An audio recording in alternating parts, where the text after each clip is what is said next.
په یو مساج سره د میرمنې په کوڅ کې سم اور بل کړئ. سلام ګران لیدونکو، هیله ده چې روغ جوړ او د صحت جامې وبرتن وي. زه یو ځل بیا ستاسو په خدمت کې د یو نوي ویډیو سره حاضر یم. هیله ده چې د پام وړ مو ګرځېږي. تر هر څه د مخه باید یادونه وکړم که زموږ چینل مو نه وي سبسکرایب کړی نو زموږ چینل سبسکرایب کړئ او په خوا کې ورسره د ګومړي نشان ووهئ. مننه.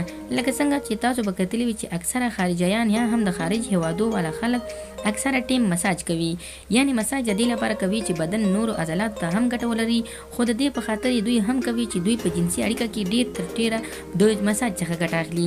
کوم خلک یا کوم نارینه یا ښځینه چې د مساج څخه ګټه اخلي په کوروالي کې ډیر زیات خوند اخیستلی هم شي او ورکولی هم شي. که غواړئ چې تاسو هم د مساج څخه خوند واخلئ، تاسو کولی شئ د زیتونو تیلو څخه ګټه واخلئ.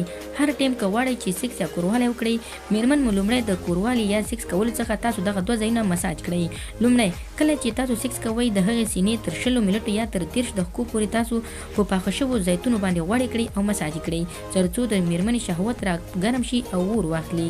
دوهم، که غواړئ چې تاسو د میرمنې کوناټي هم په زیتونو تیلو سره غوړ کړئ، خو تاسو داسې کولی شئ.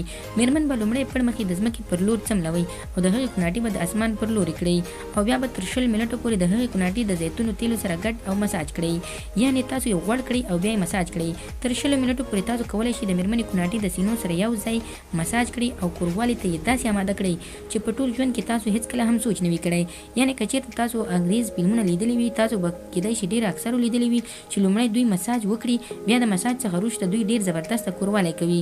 د دې علت دا دی چې هر ټیم تاسو د مساج نه مخکې کولی شئ کوروالی مه کوئ. یعنې که غواړئ چې تاسو کوروالی څخه خوند واخلئ، لومړی تاسو د میرمنې شرمګاه یعنې که شرمګاه نه وي د هغې کوناټي او سینې مساج کولی شئ او بیا کوروالی څخه خوند اخیستلی شئ. نو خدای دې وکړي ملګرو چې زموږ د ویډیو څخه غلط مطلب وانخلئ.